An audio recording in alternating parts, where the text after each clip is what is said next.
नमस्कार दोस्तों, share boom channel पर एक बार फिर आपका स्वागत है। दोस्तों, पेनी स्टॉक ऐसे होते हैं जो आपको काफ़ी ललचाते हैं। कई जो रिटेल इन्वेस्टर होते हैं उनको ललचाते हैं कि इतना सस्ता शेयर मिल रहा है, लेकिन इन पेनी स्टॉक में कंपनी के जो प्रमोटर के द्वारा, ऑपरेटर के द्वारा और कई लोगों द्वारा ऐसे ऐसे खेल किए जाते हैं कि यहाँ पर अंतर देखा जाए तो यहाँ पर केवल रिटेल इन्वेस्टर होता है जो कि इसके पास अच्छी खासी होल्डिंग आ जाती है और फिर बाद में मालिक सब अपनी कमाई निकल के भाग जाते हैं। और जो रिटेल इन्वेस्टर होते हैं जो कि उस शेयर को बरसों तक सालते रहते हैं कि अब बढ़ेगा, अब बढ़ेगा, अब बढ़ेगा, लेकिन फिर उसके अंदर सब कुछ बरसों तक नहीं होता है कि कुछ पैसा कमा के मिले या कमाई मिले, क्योंकि जिन लोगों ने कमाई करना थी उन्होंने कर ली इसके अंदर। तो ये पेनी स्टॉक में इन्वेस्ट करने से पहले ज़रूर ध्यान रखना है कि ऐसे ये खतरनाक होता है, ये एक बहुत बड़ी रिस्क होती है और हम अपनी जो कह सकते हैं खून पसीने की कमाई, हमको जानबूझकर कोई मतलब हमको धोखा भी नहीं दे रहा, कोई ज़बरदस्ती भी नहीं कर रहे, हम जानबूझकर ये हमारा जीवन भर किया खून पसीने की कमाई को हम बर्बाद कर देते हैं केवल थोड़े से लालच में, और कुछ भी नहीं होता है। आप सोचते हैं कि मुझे 2 रुपये में शेयर मिल रहा है या 1 रुपये में शेयर मिल रहा, तो वो आप ये देखो आपका इन्वेस्टमेंट कितना है। 2 रुपये का इन्वेस्टमेंट तो कितना कमाऊंगा उसके अंदर, या 1000 रुपये की इन्वेस्टमेंट तो कितना कमाऊंगा। 1000 रुपये की इन्वेस्टमेंट का आप 50 रुपये कमाओगे, कितना कमाओगे, कंपनी कितना देगी आपको। जितना ज़्यादा आपका इन्वेस्टमेंट होता है उतनी ज़्यादा आपकी कमाई होती है। अगर आप इन्फोसिस या बड़ी कंपनी में टाटा मोटर या टाटा स्टील या TCS में अगर आप 1 लाख रुपये लगाओगे तो 1 लाख के ऊपर अगर आपको 2% या 5% भी अगर कमाई मिली तो 5000 रुपये हो जाएगी सीधी वो। लेकिन आपने अगर केवल 1000 रुपये किसी में इन्वेस्टमेंट करे तो वहाँ पर 5% का आपको 50 रुपये मिलने वाला है। तो अपने इन्वेस्टमेंट के अमाउंट को देखना कि शेयर की प्राइस कितना सस्ता मिल रहा है या कितने कम में हमको ट्रक भर भर के शेयर मिल रहे हैं।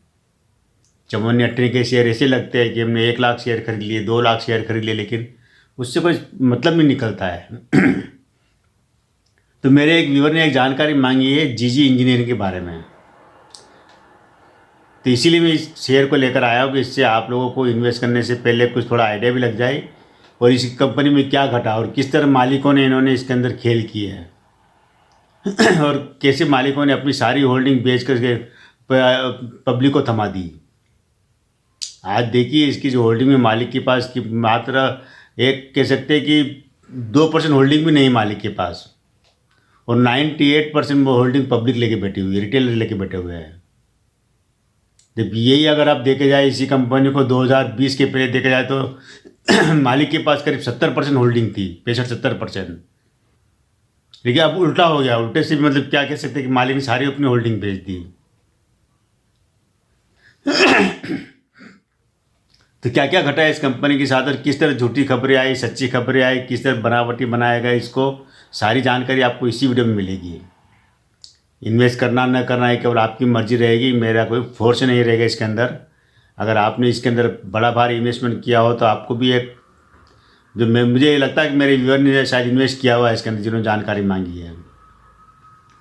तो इस कंपनी की स्थापना 2006 में की थी। अशोक लेलैंड जो है एक बहुत बड़ी जो मोटर बनाने की कंपनी की के सहयोगी कंपनी के रूप में इसकी स्थापना हुई थी, जीजी इंजीनियरिंग की।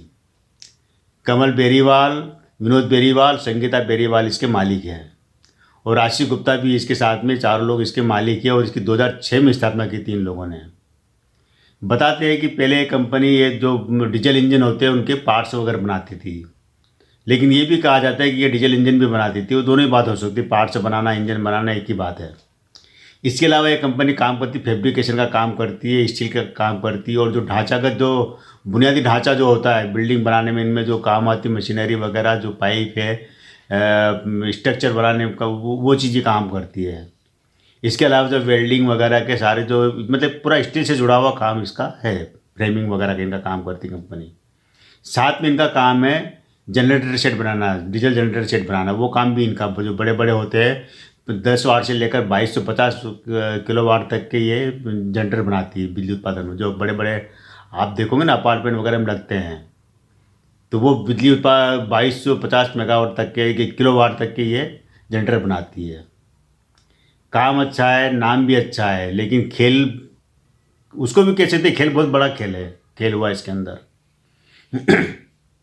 तो 2006 में कंपनी स्थापित होने के बाद में 2015-16 तक ये कंपनी बहुत अच्छा काम कर रही थी। 16 तक देखे थे इसका रेवेन्यू साल दर साल रेवेन्यू बढ़ता रहा, इसका इनकम बढ़ती रही, प्रॉफिट बढ़ती रही, लेकिन तब तक ये शेयर मार्केट में लिस्ट नहीं थी कंपनी। तो सारा जो प्रॉफिट होता था तो मालिक के पास ही जाता था। 2017 में इस कंपनी को शेयर मार्केट में इन्होंने लिस्ट कराया। 20 रुपये इसकी शेयर प्राइस रखी थी, 20 रुपये, और जो इन्वेस्टमेंट का जो रखा था कम से कम 6,000 शेयर का लॉट रखा था। एक लॉट 6,000 शेयर का था, और मिनिमम इन्वेस्टमेंट होना था इसके अंदर करीब 1,20,000 का। तो ये तो 2017 में लिस्ट हुआ था, 20 रुपये इसकी प्राइस के साथ में 21 रुपये में लिस्ट हुआ था शेयर उस समय। उसके बाद ये शेयर चढ़ता जाता और करीब करीब 2019 तक ये शेयर में गजब की तेज़ी आती है और ये 140 रुपये के आसपास निकल जाता है। आपको चार्ट में 140 रुपये का रेट नहीं दिखेगा अभी, क्योंकि ये शेयर स्प्लिट हो चुका है, बोनस मिल चुका है। इस कारण ये शेयर में अभी आपको 140 का रेट नहीं मिलेगा, लेकिन 140 तक ये शेयर गया था। यहीं पर क्या हुआ था कि 2021 से और 22 के दौरान प्रमोटर ने, जब उस समय कोरोना का दौर चल रहा था, आपको पता है वो कोरोना का दौर चल रहा था, तो उसमें क्या था कि प्रमोटर ने के पास जब ये 19 के जब लिस्ट होने के बाद में 19 में प्रमोटर के पास जो होल्डिंग थी करीब 63% होल्डिंग थी। आप देखिए, अब यहीं से आप खेल समझना है इस पूरी जीजी इंजीनियरिंग का। तो इनके पास 63% होल्डिंग थी 2019 के आसपास, 19-20 में, दिसंबर 19-20 के आसपास की बात है। उसमें पहले इन्होंने क्या करा, जब ये शेयर 140 अपने हाई पर था, करीब 700% ऊपर, आईपीओ प्राइस से 700% ऊपर था ये, 20 रुपये आईपीओ प्राइस से लेकर 140 तक। तो वहाँ पर इन्होंने अपनी होल्डिंग बेची, मालिक ने 63% से घटा के 53% कर दी केवल। और अगले 3-4 महीने बाद में फिर इन्होंने वापस से अपनी होल्डिंग जो 53% थी उसमें से भी इन्होंने 40% बेच दी। और करीब करीब ऐसे करते करते इन्होंने अपनी सारी होल्डिंग बेचते इतने आगे कि करीब करीब इनके पास मात्र 1-2% होल्डिंग रह गई। इसमें अगर जो होल्डिंग का अगर पैटर्न भी देखा जाए तो विनोद बेरीवाल के पास 14% थी, कमल बेरीवाल के पास 16% थी, और संगीता बेरीवाल के पास 16%, और एक अन्य कोई और थे इसके अंदर जिनके पास 23% होल्डिंग थी। को टोटल इनकी जो होल्डिंग थी इन्होंने अपनी सारी होल्डिंग बेच दी। कब? जब ये शेयर हाई टाइम ऊपर था। उसी के साथ क्या करा इन्होंने, इस शेयर को स्प्लिट कर दिया।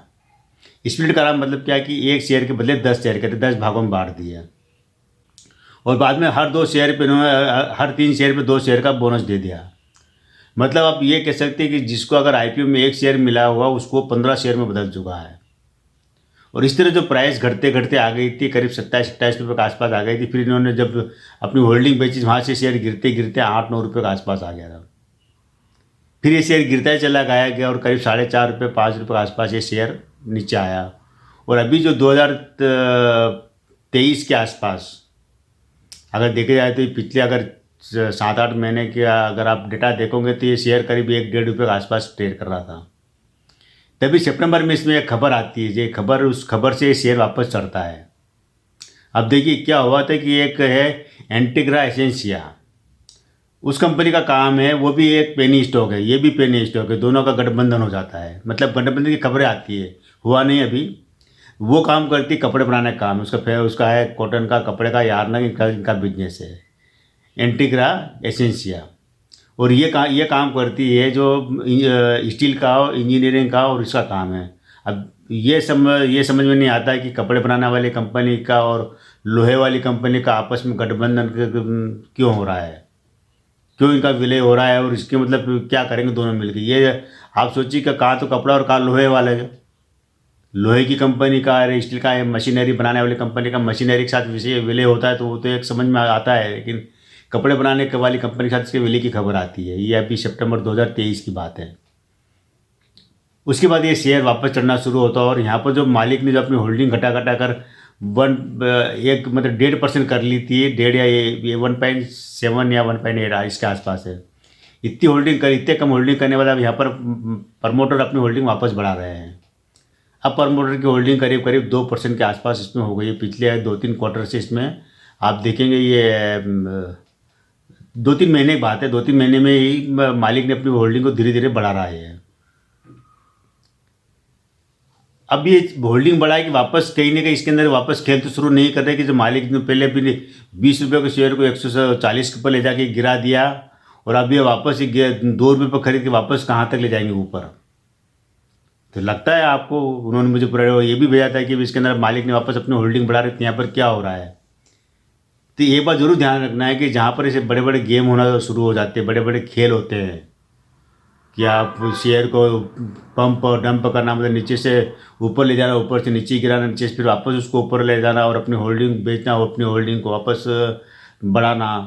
ये जो ऑपरेटर गेम करते हैं, मालिक द्वारा गेम करते हैं, कोई भी जो करे बंदा ना, तो जैसे आपकी नज़र होती है शेयर के ऊपर कि हाँ इस शेयर में अब मालिक अपनी होल्डिंग बढ़ा रहा है या ऑपरेटर को घुसा हुआ या कोई इसके अंदर बड़ा खरीदार जो कि 1-2 करोड़ शेयर उठा रहा है, तो आपकी नज़र होती नहीं, ऐसी नज़र यहाँ इसके ऊपर सेबी की भी होती है जो कि पूरे शेयर मार्केट का एक कह सकते हैं कि दादा है, उसकी नज़र होती है और वो उसके हाथ में हंटर भी होता है, जैसे सेबी के हाथ में हंटर होता है और वो नज़र पूरी रखता है कि जहाँ पर अगर लगता है कि अगर यहाँ पर ऑपरेटर या मालिक या प्रमोटर द्वारा बड़ा मैनिपुलेशन किया जा रहा है और लोगों को फंसाया जा रहा है, इन्वेस्टरों को, तो वहाँ पर भी एक बड़ी कार्रवाई भी हो जाती है और बड़ी कार्रवाई यहाँ तक भी होती है कि कंपनी को टेम्परेरी या परमानेंट डिलिस्ट ही कर दे, शेयर मार्केट से हटा दे।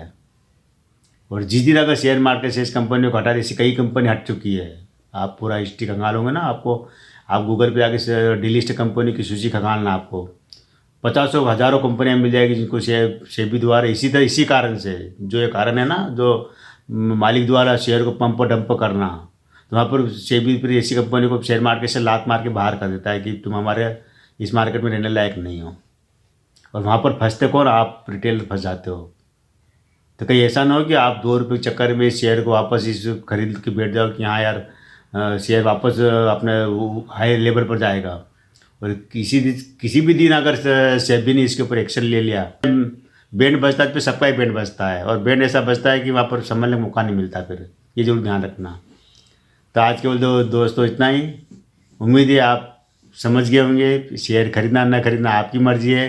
अगर डेटा की बात करो तो थोड़ा बहुत डेटा पे जान लो आप कि अभी शेयर की प्राइस चल रही है केवल 2 रुपये के आसपास है, 2.19 है, लोअर सर्किट में है, 119 करोड़ का इसका मार्केट कैप, 192 करोड़ का इसका मार्केट कैप है और इसको करीब अभी बताते कि 72 करोड़ का इनका रेवेन्यू आया है और 75 लाख का प्रॉफिट हुआ है। ये अभी इसका लेटेस्ट डेटा है। इसके अलावा डेटा में कोई खास नहीं है, कोई ये बाकी सारी चीज़ नेगेटिव मान के लीजिए, सब चीज़ में नेगेटिव है। ठीक है दोस्तों, आज के इतना ही, कल फिर मिलता है मैं एक नए वीडियो के साथ, नई जानकारी के साथ। कैसा लगा ज़रूर बताना।